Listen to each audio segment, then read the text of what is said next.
Good morning, everyone. So can I just tell you about the weather just a little bit, for just a little bit.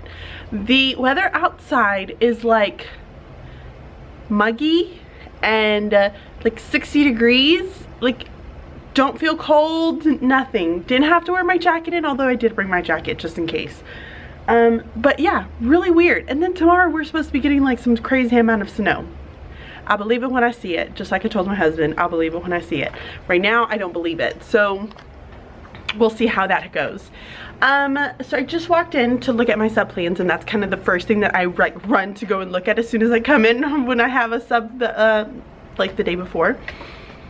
And they did fairly well. They were taking an assessment, so they had to stay quiet during this assessment, but there were a couple of things that just says, you know, they were chatty at some bits, but other than that, there wasn't anything that was like awful that happened, which is really, really nice. I'm very happy. I'm very, very happy about it.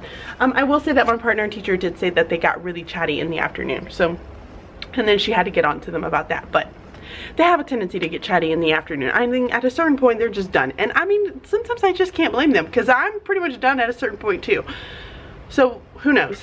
Anyways, came in to this sweet little bag. Oh, isn't that so sweet? So this little nugget, oh my gosh, look how cute. She's so nice. She gave me M&Ms. I got little, oh, so stinking sweet. I just love her. Look at that. Oh, she must have painted, uh-oh. Y'all, she painted that for me. I love it so much. She's so stinking sweet. I love it. But that's always a nice little, look at that. Oh, that looks so much better in the light. Sorry, I'm like showing you everything in the dark. But super excited about that. I need to write her a little thank you note, so gotta get on that. Today is, I have to finish up a couple of DRAs where I have to go back and reassess some kids. I have to finish up just a couple of other little tasks that the students have not been able to finish, which I have no idea why they haven't been able to finish it. But it's okay, we're gonna make it, guys. We're gonna make it to the end of the week. So I'm gonna go ahead and start pulling some of that stuff so that I can get all of that organized. It is super early. I got here like at 6:40, so I have plenty of time to be able to get all my things ready and together and gathered before we actually have morning meeting. For morning meeting today, because I'm teaching it this week, for morning meeting today, I'm going to talk to the kids about their trunk and their roots, and just kind of, you know, who you are as a person is your trunk. It like holds you up. Keeps you standing. Your roots kind of keep you grounded and really represent who you are. So the kids are going to be drawing trees to represent themselves. So we'll see how that goes. And I think for, what did I write down? I can't remember. For their greeting, oh, we're doing the secret handshake. So they're going to, like, within like for a few seconds or minute, I'm gonna give them a minute to come up with a secret handshake. They have to go greet 3 people and teach them their secret handshake. So that is what we're doing for morning meeting this morning. I have to get my morning message up and running, and then I'm gonna take down some of those anchor charts that are over there because they don't need to stay there anymore. And then I'm gonna check through my assessments and make sure everybody's is here, basically. So yeah. Okay, it is afternoon. All the kids are officially gone. And I have cleaned up my room just a little bit because I had stuff everywhere. So they're not calling anything right now, but we're thinking we're gonna either get here on normal time, 2, we're gonna have a delay, or 3, we're not gonna have any school at all. Who knows? I don't know. Either way, I have certain things that I have to have done because I have to have DRA scores up on Friday. I got a couple of other things that I needed to get done today, finally done. So glad, because I have been extremely behind with being out so many days. Like, I am just behind. I'm behind on a ton of stuff. So I'm taking DRAs home. I'm taking writing assessments home to be able to grade them. So in case I do have a day where we don't have school or have a delay, I can actually get some things done. I have book clubs going on, so I have to take home the books that I'm reading. And what I have done is, inside of the books, I told you guys that it may be smart if you're doing book clubs to have a teacher copy. So I was gonna just put like a sticker. You can definitely just write it with a Sharpie on there, just saying teacher copy going across. That would be completely fine as well. It's up to you how you want to do it. But I would definitely just go through and mark as you're reading. Keep notes in the margin so you're not having to reread these books every single year. You may have to go and refresh yourself by reading through some of your notes and everything, you know, those types of things. But maybe not having to actually reread the books over and over and over again. Another thing that I'm doing is I've kind of cut up my own book club book, and I am sticking it inside of the books. So whenever I do have a book club, I can look at the notes. I can also pull out this and be able to keep notes even over here on this empty side, and be able to look at this and, you know, kind of go based off of both of these. So I'm taking home those books so that I can get a couple of things written in for them, so that I have some of that done. So it looks like it's maybe a late night. I may do some American Horror Story and book club book stuff tonight. So that is what I have here. I have all of my book club books that I'm gonna take home, complete. All of the little booklets are inside of the books, so I know exactly what it is that I need to get done. DRAs, writing assessments, book club books, got it. Today was a better day. What we're kind of doing at this point is I told you guys that the kids have 4 things that they do for me. One is word study, another one is reading, another one is the skill, like the reading skill that they're practicing, and then the next one is their independent writing. And what we've said is that, okay, word study can get turned in. Sorry, I can't talk. I've been like that all day today. Like, I can't read, I can't talk, I can't do anything. Those have been all turned in. Then we have the reading, which they're supposed to go onto our Schoology account, type in a very short summary of what it was that they've read, and then give me the page numbers and the title of their book that they've read. Lucky for them, I'm letting them use their book club book as their independent book. So that should be pretty easy to be able to keep track of. So I have to go on there and I'm going to check that off in a minute. And then I'm going into Seesaw, which is kind of like a portfolio site that you can use, and you can also share it with parents. We're not sharing it with parents this year because we just don't know how we want to use that so far. But they are taking pictures of their reading skills. So let's say inside of this little packet, they were to complete today their exposition or whatever it was that they needed to complete this part. Then they could take a picture of it and then upload it up to Seesaw, so then I can just go through and scan to see who has turned, you know, submitted something.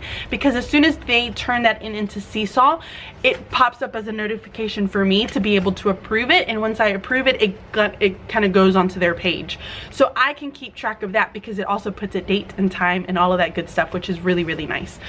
So now what I am doing is I'm taking these little half sheet lists right here. These little half sheet lists. I'm putting, I know it says notes there, but either way, I'm putting word study here, I'm putting reading here, and then I'm putting skill up here, and then I'm just checking them off for their 3 things that they have finished, and then I can easily see which ones owe us work. If they owe work, my partner teacher, who is fabulous, where did I put it? Hold on, I'm gonna show it to you. Okay, sorry, I had to go and get it because I couldn't find the page that I did have. But either way, I went and made copies, which is nice. I needed to do it anyways. So, if they are not getting anything complete, what I will do is we have these little weekly assignment pages. It has the date that it was due. So if it was due like Monday, if they were supposed to have it done Monday, I will write Monday. The assignment type, the date that it needed, the date that they actually completed it, and then we would have our signature here. What we're doing is and now this is a little bit different for reading, but if they did not complete it that day, they have to do it during recess. They're not allowed to do it during class. They have to make it up for recess. But it's a little bit different for writing, or reading at least, because if they don't do it, they can't just skip ahead in the chapter and be able to go, you know, complete all of the other assignments. So I'm still making them do it during class. So they would have to, I would just simply put down that it is being done today. If it is getting completed today, then they have to complete the next, you know, today's work during recess, if that makes any sense at all. Because you can't really backtrack in a book or skip pages in a book in order to read. Either way, that is what's happening. And they're realizing that we mean business, which is kind of nice.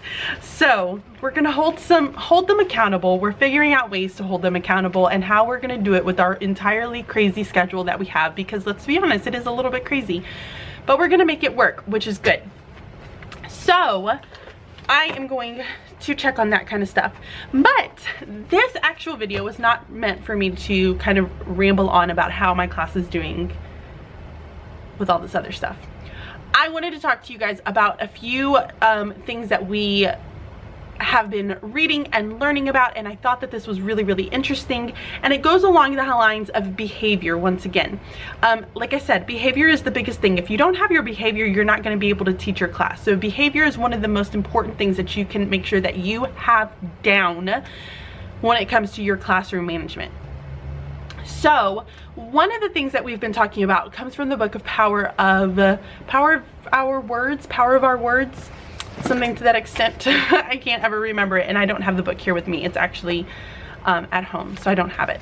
But so what I wanted to talk to you guys today about in this video goes along the lines of when I talked to you about the redirecting, reinforcing, and the reminding language that we had talked about earlier. And I am so glad that some of you are trying it in your classrooms and you're seeing some of the benefits. That is phenomenal, and I am seeing them just the same as you are within my very own classroom. And it's making me very aware of the things that I'm actually seeing to my students and making sure that I am using that appropriate language to help build some of that intrinsic motivation, but at the same time make sure that they are doing what they're supposed to be doing.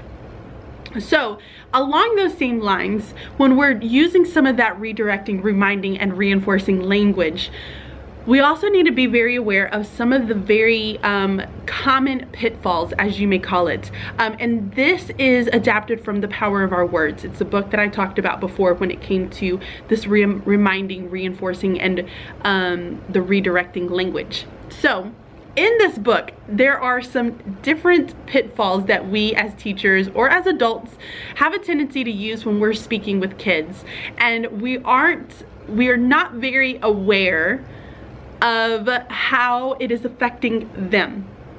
So some of these I was like, oh yeah, I knew that. And we also have to make sure that we have to stop ourselves, because some of them we know not to do that, but then at the same time we're still doing it. So you have to make yourself very aware of the things that you're saying, and making sure that you're pausing before you're actually saying something back to them. So I'm gonna kind of go over some of these very common language pitfalls with you. The first one was one that I've heard about before, and they're called voiceovers. And this is basically where you are asking a question, and when the kids say something, you repeat exactly what it is that they're saying. And you're not wanting to do this mainly because you're taking that ownership of that answer away from that child, and you are putting it on yourself. So the kids, when the other students are actually listening to them, they're not really listening to them, because they know that if it's right, you're gonna repeat it for them. So you have to stop yourself, because you don't want to take that away from the students. And I know I've done this too, if I have those kids who are super, super quiet and all the kids are like, what? And if you just want to like help them and say, well, so-and-so said blah, blah, blah, you can't do that. You have to have them learn how to use that teacher voice inside of them and stand up and say, say it one more time, but I want you to say it in your teacher voice so that everybody can hear. And then maybe even having them stand up or come to the center of the room where they're able to like voice it out so that everybody can actually hear them. So that's the very first one, is voiceovers. The next one, I can see the benefits and the not benefit. I don't know the word for it. Saying thank you. Saying please and thank you. So this is where you are constantly saying thank you for pushing your chair in. Please open up your books, or please do this and please that, and thank you for this. What the books actually say about saying please and thank you is that you're undermining the student's self-control. You want them to be very intrinsic with a lot of the things that they're doing. You want them to understand that, listen, hey, this is the expectation. I'm doing it because I'm supposed to be doing it, not because I'm doing the teacher a favor. You don't want to put it back on you and say, well, you're doing me a favor for doing this. So I see both sides, because we're in a very big society. Like, our society now is, I feel like we're losing that being polite. And I have a tendency to say please and thank you a lot, because I want them to learn to say please and thank you.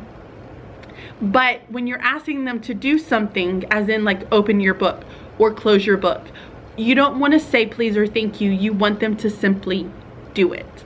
And I kind of associate this a lot with that redirecting language, like where you're just very stern and saying, no, turn it off, close the book, get back to work, whatever. You don't want to say please and thank you with that. Redirecting, you want them to be very stern and strict and just say, done, over and done. So I see both sides from it. So I feel like I'm going to tone down how much I say please and thank you. And I've been counting how many times I said please and thank you today. Y'all, it was awful. I think it was like 26 or something like that. It was awful.